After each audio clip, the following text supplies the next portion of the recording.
네, 자신의 정치색을 화끈하게 드러내 보이는 시간, 정치색깔론.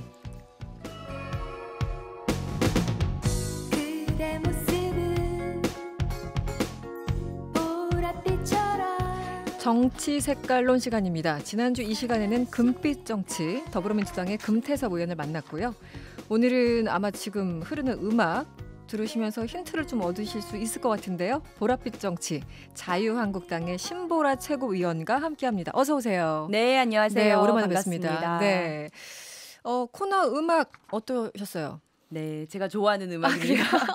제 블로그 페이스북 페이지 이름이 신보랏빛 향기예요. 아, 그래요? 네, 그렇습니다. 네, 저도 예전에 이 노래 정말 많이 들었는데. 네. 이 코너에 짝으로 나오시는 분, 물론 이제 같이 나오시는 거 아니지만 우리 격주로 보는 거잖아요. 네. 지난주에는 바로 이 시간에 더불어민주당 금태섭 의원 나왔었거든요. 혹시 국회에서 자주 마주치십니까? 자주 마주치지는 못하십니까? 전반기 때 여성가족위원회 상임위를 같이 했었어요. 네네. 근데 이렇게 실제 이렇게 적극적인 대화를 나누거나 그러진 못해가지고 그랬군요. 좀 아쉽더라고요. 네. 근데 혹시 지난주 방송 들으셨어요? 살짝? 네, 들었습니다. 어떠셨어요? 평가? 평가요? 네, 속 시원한 평가. 네. 직접 만나면 또 날선 토론이 될 수도 있겠구나, 그런 생각이 들었지만. 그랬었어요? 금태섭 의원님 서로 워낙 또 민주당 안에서도 좀 합리적인 편에 속하시는 것 같아서 직접 만나서 한번 또 대화를 이런 논의회장에서 한번 펼쳐봐도 좋겠다, 이런 생각도 들었습니다. 쉽게 말해서 붙어보고 싶다, 이런 거군요. 아이고. 네, 지난주에 우리 금태섭 의원 나왔을 적에 그때가 그날 이미선 후보자 청문하고 이런 얘기를 많이 하셔서 아마 이제 여야 간에는 분명히 이견이 있는 부분이니까 그러셨을 것 같고요. 일단 인터뷰는 신보라 의원이 나오셨으니까 지난 3월 말이었죠. 이 얘기를 해야 될 것 같아요. 문희상 국회의장이 그 6개월 된 아이를 데리고 본회의장에 서겠다 요청을 했는데 일단 요청을 불허했어요. 당시 이제 논리적인 이유가 있었을 것 같은데 그때 불허한 이유가 뭐였어요? 불허한 핵심적인 사유는 이제 제가 국회법 개정안을 발의를 했습니다. 영하 24개월 이하의 영하를 국회 본회의장에 출입할 수 있도록 하는 내용인데, 그러한 내용이 국회 입법 심의권에 영향을 미칠 수 있다. 자신이 이제 허가를 하게 되면. 그래서 불허한다는 내용인데, 저는 그것이 실은 내부적인 핵심 반대 이유는 아니었을 거다, 이렇게 짐작합니다. 명분이었을 것이다. 네. 왜 그렇게 생각하세요? 실은 이제 지금 현행 국회법에도 국회의장의 허가권의 범주에 의장이 허가한 자 외에는 출입을 금한다라고 되어 있어서 허가한 자라고 하는 부분이 있습니다. 그래서 실은 이제 국무위원 기타 심의에 필요한 자의 이제 범주에 실은 의장이 허가하면 출입을 할 수 있는 거죠. 다만 그게 아이도 포함되느냐 여부가 불분명하기 때문에 저는 분명하자는 취지에서 냈던 거지 허가권이 없다라고 본 건 아닌 겁니다. 그래서 저는 이 규정을 의장께서 또 국회 사무처가 너무 편협하게 경직되게 해석하고 준용한 게 아니냐라고 보는 거죠. 근데 기본적으로 그 24개월 미만이나 이런 아기들은 본회의장에 못 들어가게 돼 있습니까? 원칙적으로? 아니요. 그러니까 그런 규정 자체가 없고 다만 의장의 허가 권한이 있다라고 하는 그 조항이 분명히 존재하기 때문에 그 조항을 준용해서 저는 의장에게 허가를 요청한 거죠. 했던 거군요. 그때 워낙 이슈가 됐기 때문에 한번 여쭤봤고요. 주제를 좀 바꿔볼게요. 이제 본격적으로 청년위원장을 지금 당에서 맡고 계시잖아요. 근데 어제부터 식당에서 아르바이트 시작하셨어요? 네, 맞습니다. 이것은 무슨 얘기입니까? 네.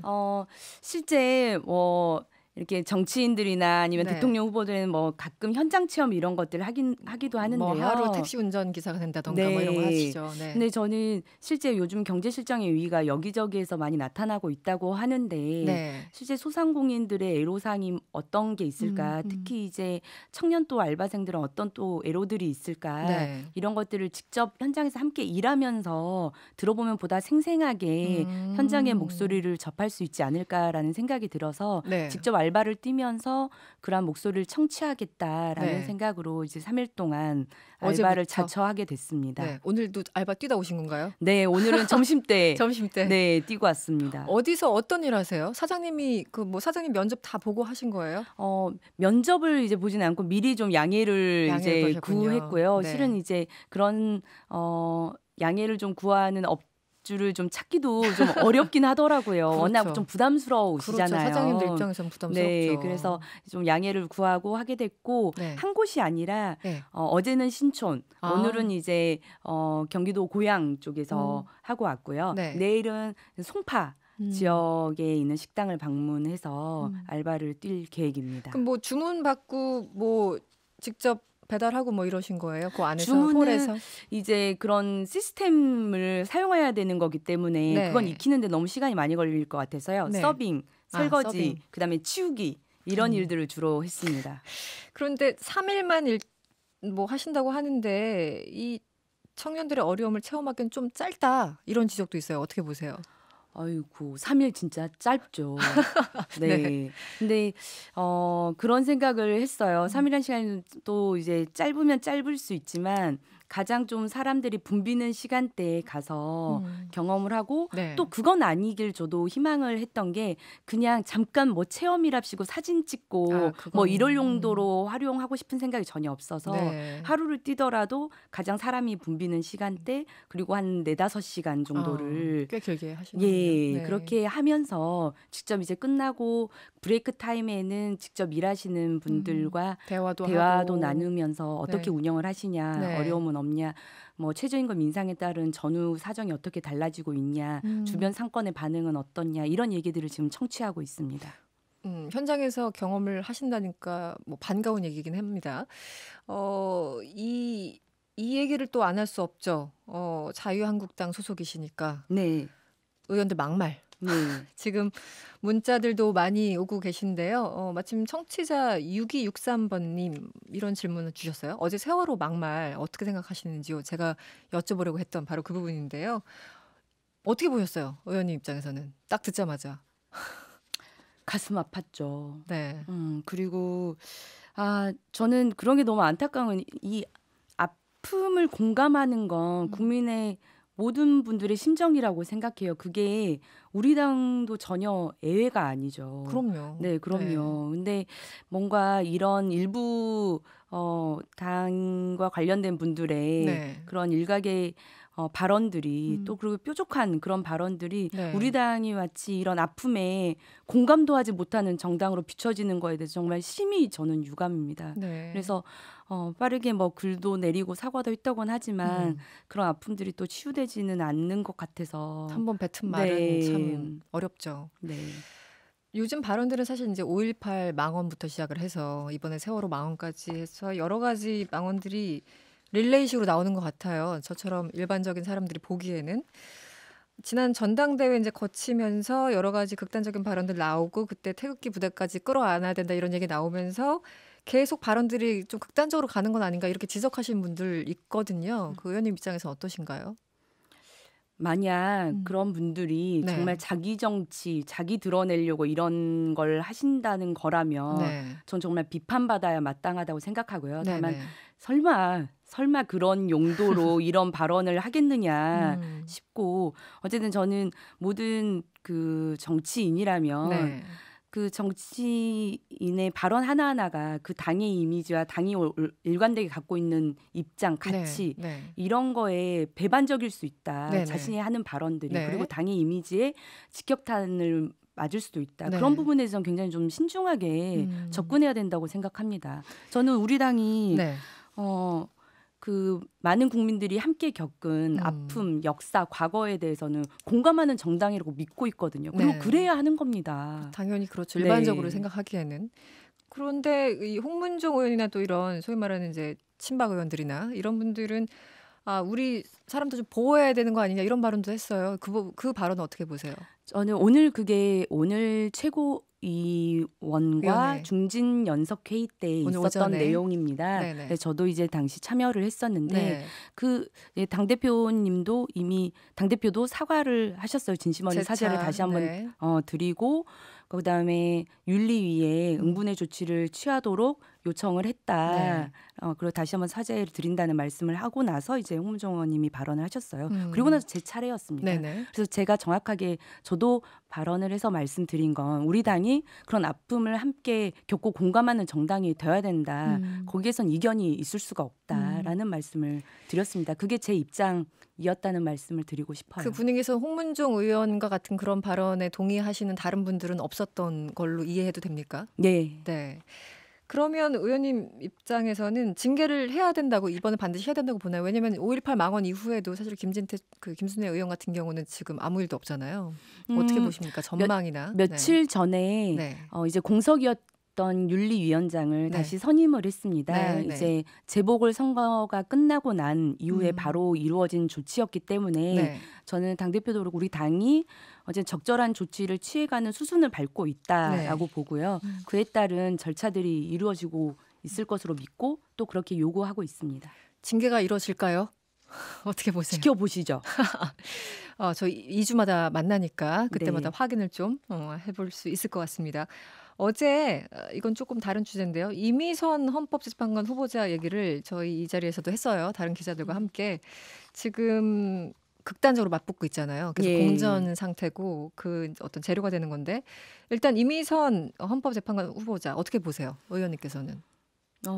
굉장히 부적절한 인선안이다라고 생각합니다. 실은 최근에도 뭐 여론조사 결과들도 나오고 있지만 부적격하다고 생각하는 국민 여론이 꽤 높게 나왔더라고요. 지난주 금요일 정도 나왔던. 근데 저는 문재인 정부가 국민 여론에 굉장히 민감한 정부라고 생각해 왔었거든요. 근데 요새 보니까 안 그런 것 같아요.